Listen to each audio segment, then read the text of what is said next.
They think I'm senile. That's what my daughter-in-law Jessica wants everyone to believe.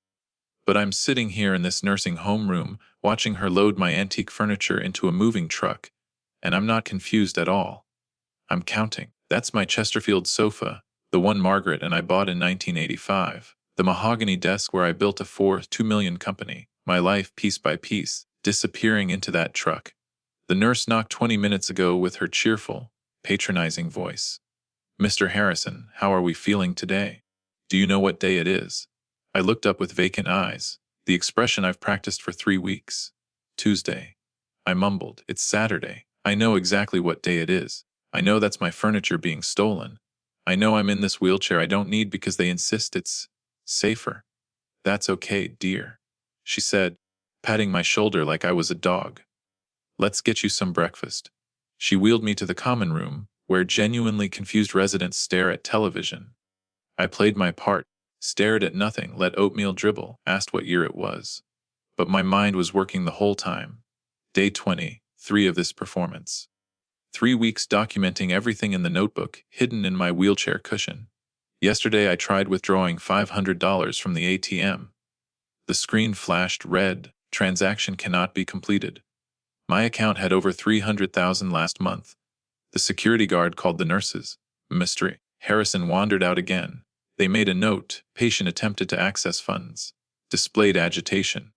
Recommend medication review. What they don't know is I wanted that rejection. I needed to confirm what Tommy Chen told me. They've frozen everything. I watched Jessica supervise the movers from my window. Designer Lululemon bought with my money while managing household expenses. Her mother Patricia points at my desk, directing the crew. These women researched how to make me disappear. They studied it, practiced on me, and for those first terrifying days after my cards declined, they almost convinced me I was losing my mind. But then I found the discrepancy. 3 a.m., staring at business sale documents in my confiscated items. The signature was close. Jessica's good at forgery, learned from her mother who lost her real estate license for the same thing. But the R in Robert had too long a tail. I shortened that tail after arthritis started in 2019. This signature was traced from before. Forged. That's when I stopped being scared and started being angry. That's when I decided to play along. Let them think the confused old man is getting worse. Let them get comfortable, sloppy, arrogant. Because one person never believed their dementia story. One person kept records because something felt wrong. And 3 months ago, that person called Adult Protective Services about this nursing home's kickback scheme. I watched the truck pull away and allow myself a small smile. Day 23. In chess, we call this the end game. You sacrifice pieces to position for checkmate. I've sacrificed dignity, reputation, 3 weeks of freedom. But Jessica made a mistake. She got greedy. But to understand how a 69-year-old pharmaceutical executive ends up imprisoned in a nursing home while his daughter-in-law commits grand larceny in his name, I need to take you back 4 years. Back to when my wife Margaret died, and I made the biggest mistake of my life. I trusted Jessica. My name is Robert Harrison. People call me Bob. I'm 69 years old and I built Harrison Medical Supply from a $5,000 loan in 1978. 40 years of handshake deals and hospital contracts across Illinois, Indiana, and Wisconsin. When you're distributing pharmaceuticals, your reputation is everything. People's lives depend on reliability. My word was my bond. I came from working-class South St. Louis. My father was a warehouse foreman, my mother a school secretary. Depression-era values drilled into me: work hard, keep your word, don't ask for handouts. I still balance my checkbook by hand. Margaret used to joke I could spot a $10 discrepancy in a $10,000 invoice. She was right. I taught chess to neighborhood kids for 20 years. You learn to think 10 moves ahead. Margaret was my translator. I'm too direct, too proud, too much. She softened my edges. When she died from ovarian cancer in 2022, I didn't just lose my wife of 40 years. I lost the only person who could tell me I was being an ass and I'd actually listen. We built everything together: the business, the house, our son Michael. She was the heart of our family. Michael is my only child. 39 now, a corporate tax attorney in Chicago. Brilliant with numbers, kind to people, but conflict avoidant to a fault. He'd rather work 80-hour weeks than face a difficult conversation. I blame myself. I was the same workaholic when he was growing up. Maybe I didn't teach him to stand up for himself. That weakness is what Jessica exploited.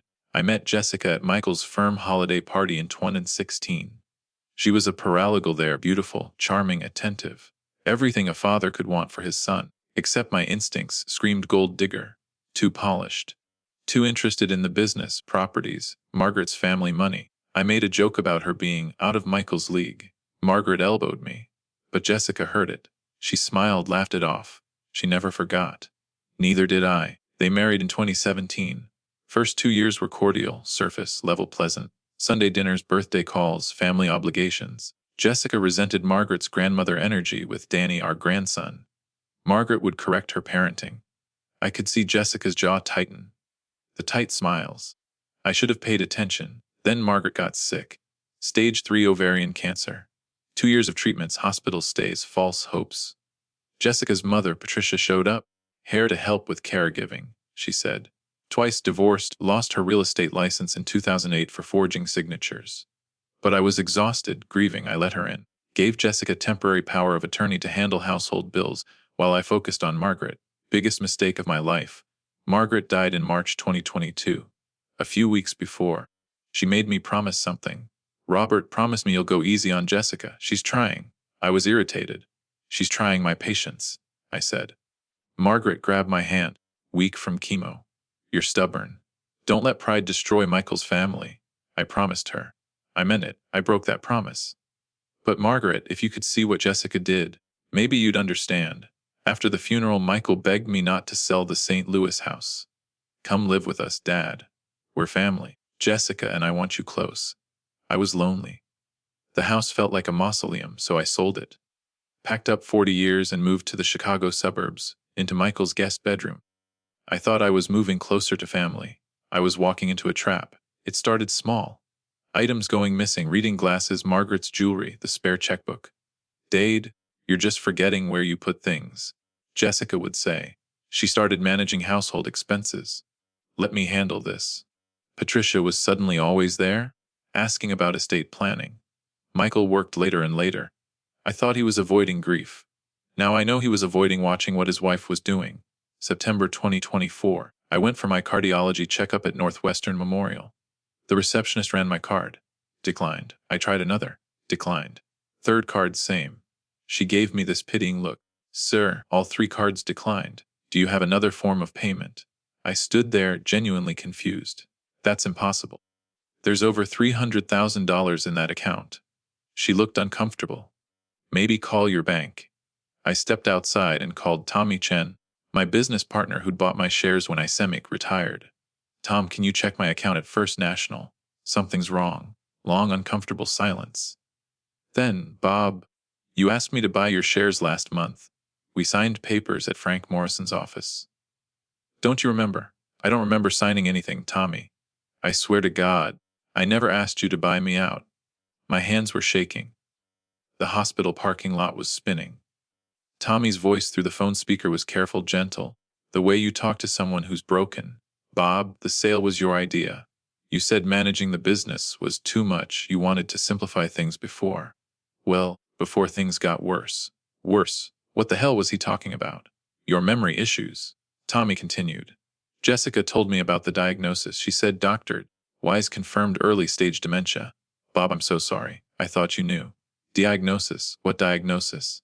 I play chess every Tuesday at the senior center. I balance my accounts down to the penny. I remember Margaret's death certificate number 2022 IL 0847392.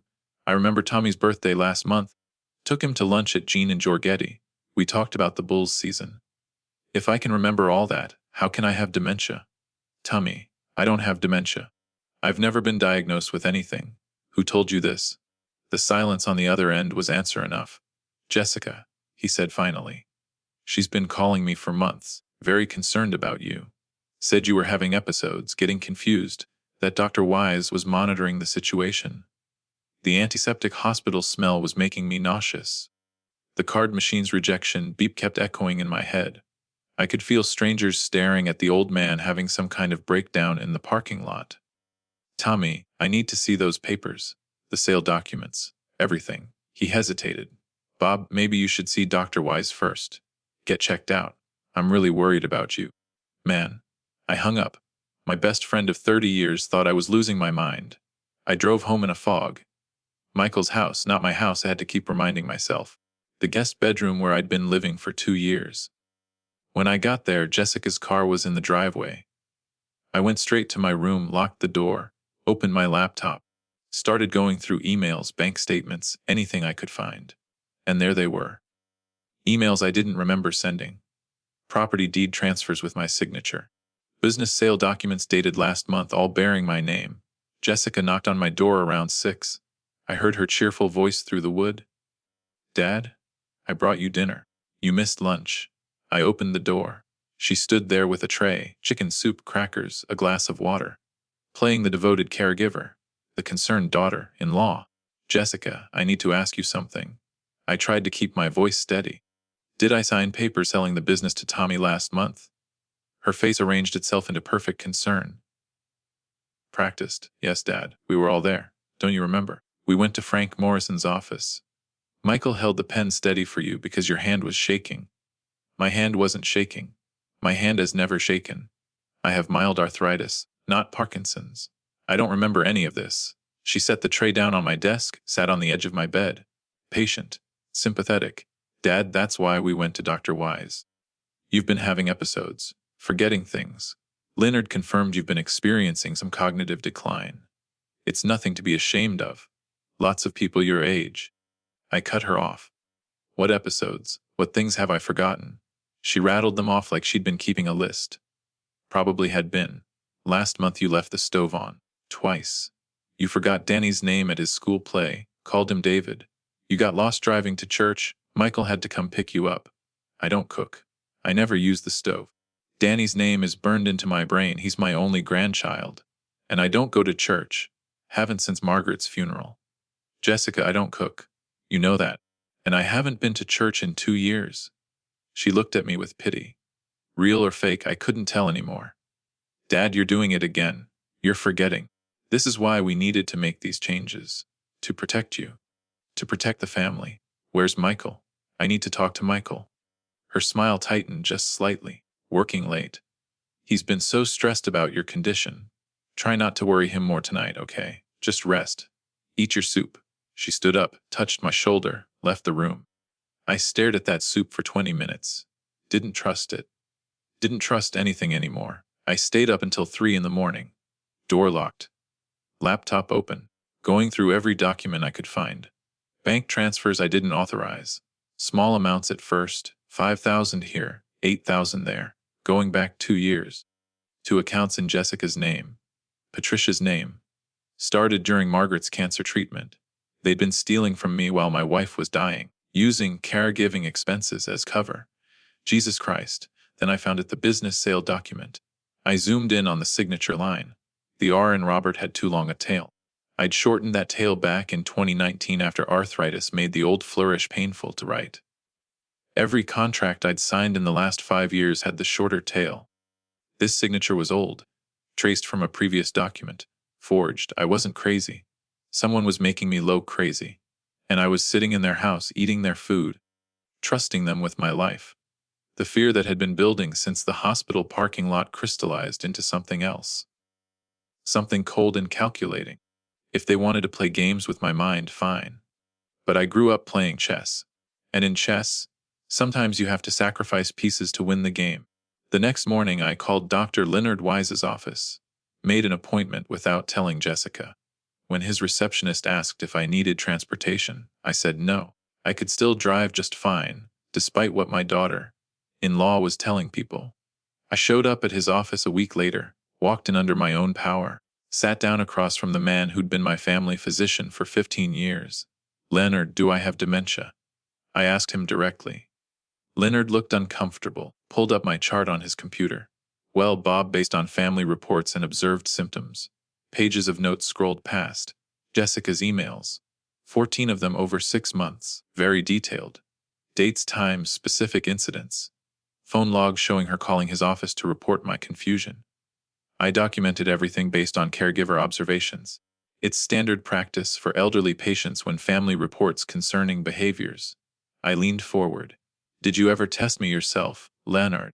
Independently. The decency to look embarrassed crossed his face. Family reports are considered reliable for cognitive assessments. I cut him off. Give me the test now. Right now.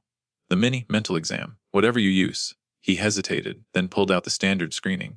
Name, date, location. Count backwards from 100 by sevens. Remember 3 objects. Draw a clock. I scored 30 out of 30. Perfect. Doubt flickered across his expression for the first time. Bob, these scores are. You're completely lucid. How many emails did Jessica send you? Leonard checked his records. 14 over 6 months. Very detailed. Very concerned. I stood up, grabbed my coat. And you never thought to verify independently? To test me yourself before documenting cognitive decline in my medical records? He got defensive. Family reports are considered reliable. I cut him off again. I'm 69, Leonard, not 89. And I don't have dementia. Jessica lied to you. Now I need you to document that I'm competent. Formally. Can you do that? He nodded slowly. First alley, even if he was reluctant, I went straight from there to Tommy's office. Harrison Medical Supply Headquarters, the building I'd worked in for 30 years. Tommy met me in the conference room, looking nervous. I didn't waste time. Show me everything. The sale documents. All of it. Tommy pulled out a thick file, looking almost embarrassed. Something felt off, he admitted. So I kept everything. Jessica had been pressuring him for months. Dad really needs this, he's declining fast. Rush timeline.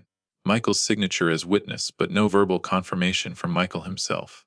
What Tommy showed me next made my stomach drop. Bank records going back 2 years. My accounts being drained in small increments before the big business sale. 5,000 here. 8,000 there. Transfers to accounts in Jessica and Patricia's names. Started during Margaret's cancer treatment in 2021. She was stealing from you while Margaret was dying, Bob. Using caregiving expenses as cover. Jesus. How much total? My voice was steady, but my hands weren't. Before the business sale.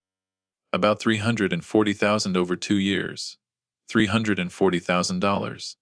While I was watching my wife die. While I was trusting Jessica with household finances because I was too grief-stricken to notice.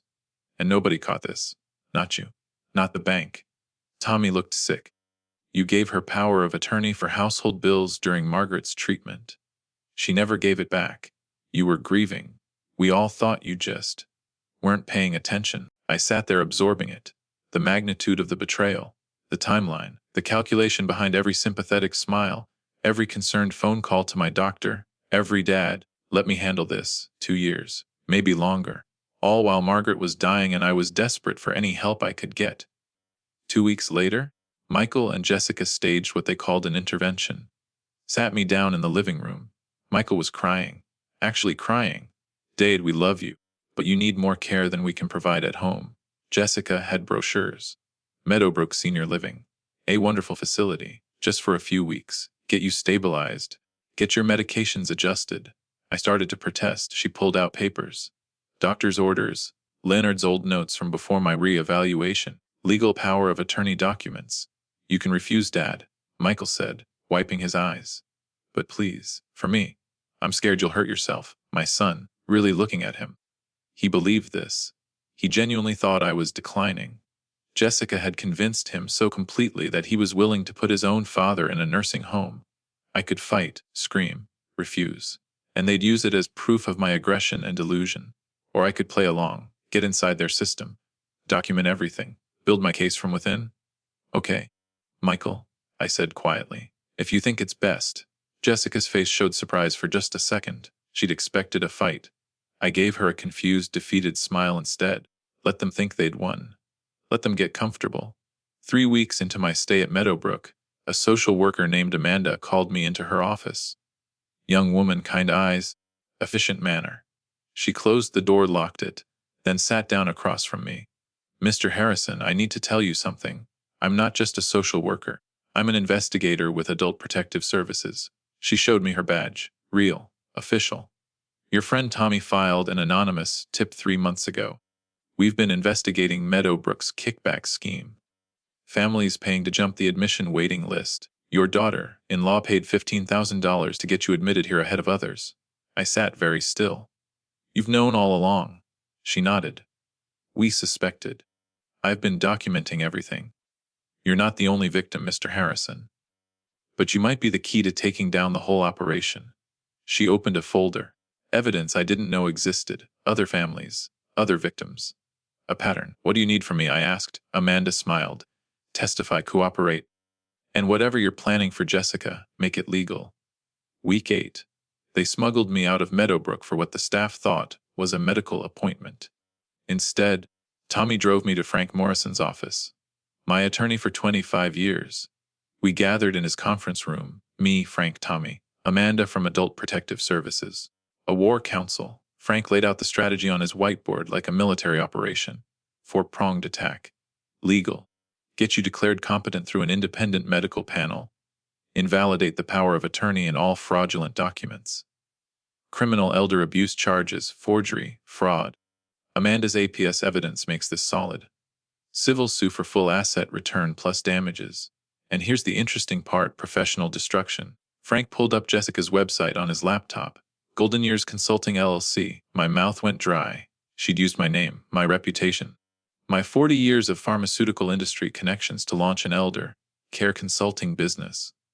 Billing families $15,000 for nursing home placement services. 23 clients so far.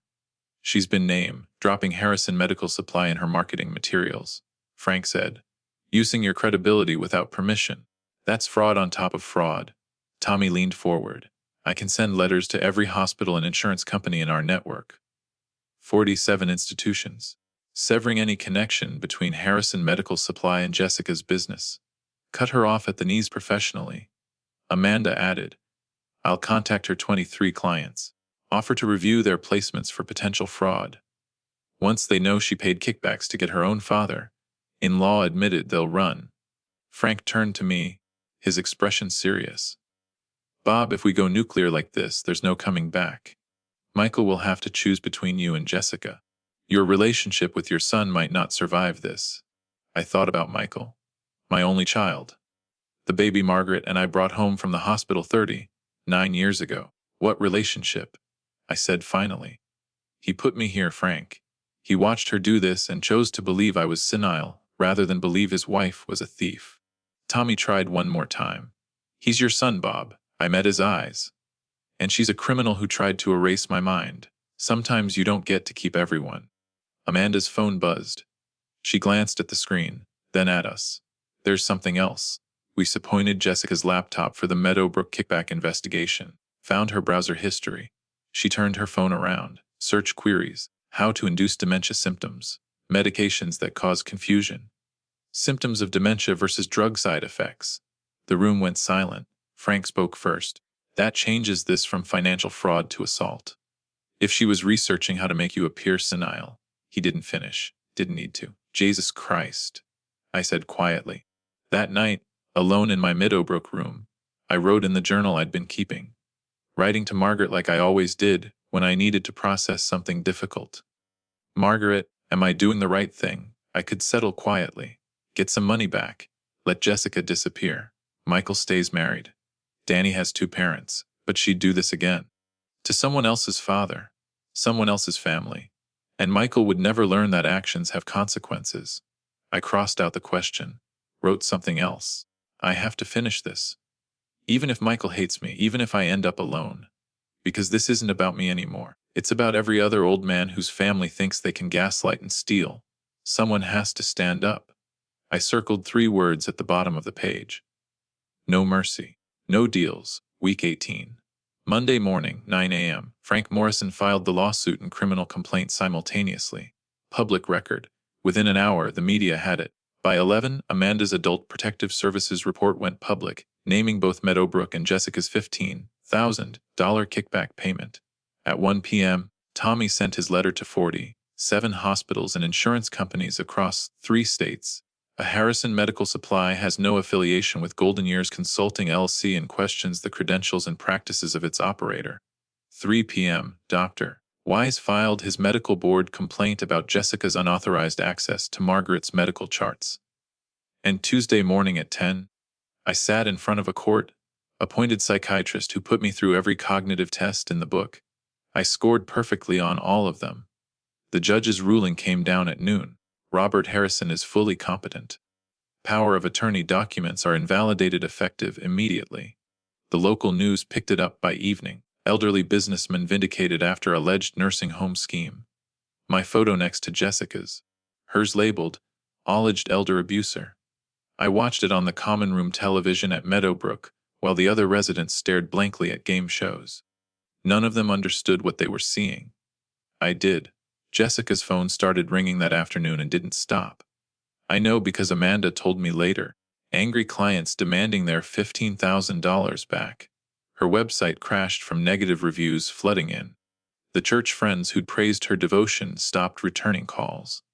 Michael's law firm called him in for a conversation about judgment and professional associations.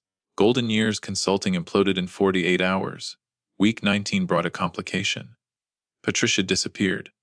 Cleaned out her apartment overnight, emptied her personal bank accounts, $400,000 gone, and left Illinois entirely.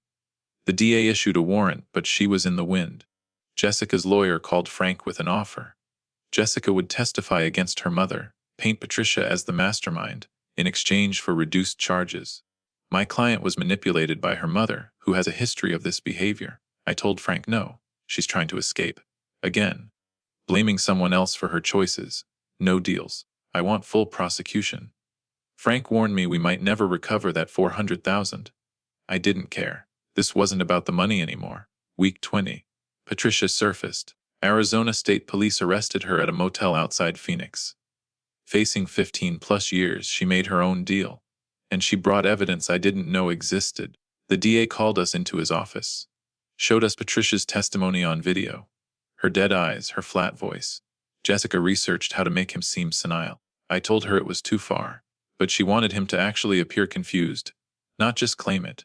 She crushed Ambien, sleeping pills, into his food before doctor visits. Made him groggy enough that Dr. Wise would see genuine symptoms. They had the browser history. The pill crusher found in Jessica's car. My blood test results from Meadowbrook showing elevated zolpidem levels. Text messages between Jessica and Patricia. Crushing half an Ambien into his dinner before doctor visits. Makes him groggy enough. Patricia's response, that's too far. What if someone figures it out? Jessica. He'll never know. And even if they test, they'll think he's taking it for sleep. I sat there staring at the evidence. She was poisoning me. Actually putting drugs in my food. What if I'd kept eating it? I asked. Nobody answered. The DA cleared his throat. This elevates the charges. Attempted poisoning, assault, endangerment. We're looking at 15 to 20 years now instead of 5 to 7. Frank turned to me. Bob, this is darker than we thought. I nodded slowly. Felt sick. Felt vindicated. Felt horrified. She researched how to make me seem crazy, I said. Then she drugged me to make it real. I met the DA's eyes. No mercy, she gets everything. Maximum charges. Maximum sentence. Everything. Patricia had thrown her own daughter under the bus to save herself. There was a certain poetry in that. No honor among thieves. Jessica was about to learn that the hard way. Week 22, Cook County Courthouse. The civil trial, criminal would come later. Media circus outside. Packed gallery inside. I took the stand first. Described the betrayal calmly, methodically. Showed the forged signatures, the financial trail, the timeline of theft. My voice only cracked once. When I described the nursing home isolation. I sat in that room for 3 weeks, watching her steal my furniture through the window. Everyone thought I was too confused to understand, but I understood perfectly. I was being erased. Jessica's lawyer tried to paint me as vindictive. Bitter about aging. Resentful of my son's young wife. Isn't it true you never approved of your son's marriage? He asked. I looked directly at the jury. True. I didn't trust her from day one. I was right not to. Then Jessica took the stand. Her lawyer's mistake. She played the devoted daughter-in-law beautifully at first, caring for a confused father-in-law, trying to protect family finances. Robert was declining, needed help, she was just doing her best. Frank's cross-examination destroyed her piece by piece. He showed the browser history. How to make someone appear senile. He displayed the bank records. Systematic theft during Margaret's cancer treatment. He revealed the business fraud, overcharging 23 vulnerable families. Then he played Patricia's video testimony about the Ambien crushed into my food. The courtroom went completely silent. Jessica's mask shattered. She stood up, screaming across the courtroom at me. Mascara running. Hands trembling. You never respected me! Never thought I was good enough! I tried EVRTING. I took care of Margaret when she was dying. I raised your grandson. I put up with your judgment and your criticism. You made me feel like garbage in my own house. This was MY family, MY life, and you just moved it in and took over. You deserved this. You deserved all of it. The judge banged his gavel. Mems Harrison, control yourself. She turned to him, tears streaming, then back to me. I hope you die alone. You've destroyed my life. I leaned into the microphone. Quiet, steady. No, Jessica. You destroyed your own life. I'm just making sure everyone knows it. The jury deliberated 4 hours. Came back with everything. Full asset return. $2.1 million in damages against Jessica and Patricia jointly. Punitive damages on top. The judge's voice was ice. This court finds the defendant's actions constitute some of the most egregious elder abuse this court has seen. Outside on the courthouse steps, reporters shouted questions. I gave them one statement. Elder abuse is a crime. My daughter-in-law made choices. Now she faces consequences. I hope other families learn from this. Someone asked about Michael. Will you reconcile with your son? I paused. That's up to him. I love my son. But I won't apologize for seeking justice. I searched for Michael in the parking lot. Spotted his car pulling away during the verdict reading. He hadn't even waited to see me. My chest tightened. Vision blurred for a second. That hurt worse than Jessica's screaming. Worse than the months in Meadowbrook. Worse than almost anything. Tommy put his hand on my shoulder. You okay, Bob? I watched Michael's taillights disappear into traffic. I got everything I wanted, Tom. So why do I feel like I lost? 6 months later. I moved to a smaller condo in St. Louis. Couldn't face the old house, too many memories of Margaret. The business is mine again legally. Tommy runs day-to-day operations. I consult sometimes, but mostly I volunteer at the senior center teaching elder abuse awareness workshops. Good work. Feels like penance some days. People ask if it was worth it.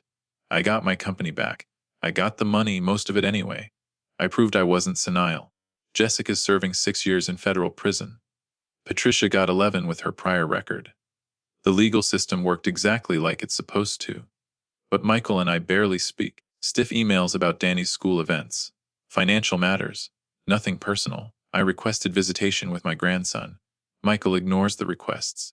3 months after the trial, I saw them at the grocery store.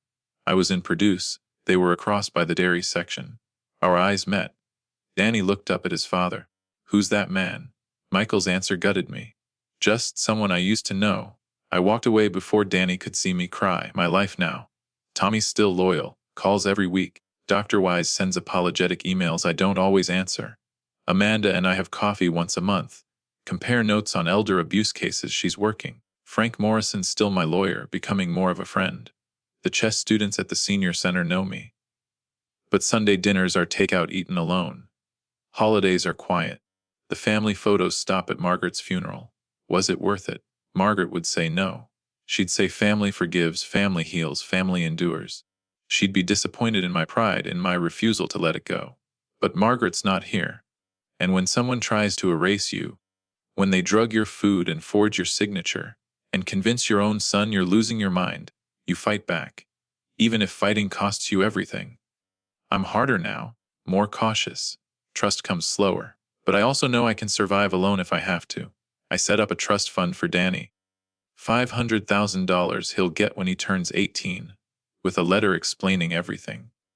Someday he'll understand his grandfather fought for what was right, even when it was hard. 1 year post-trial. Sunday evening.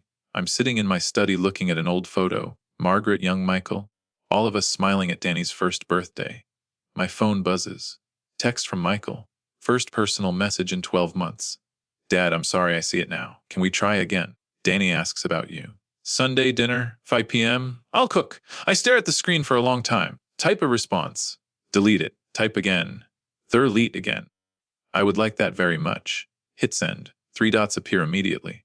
This Sunday, I'll make pot roast. Danny's excited to meet his grandpa. I cry. Relief and hope and knowledge that it won't be the same. Too much broken. But maybe something new can grow from the ruins.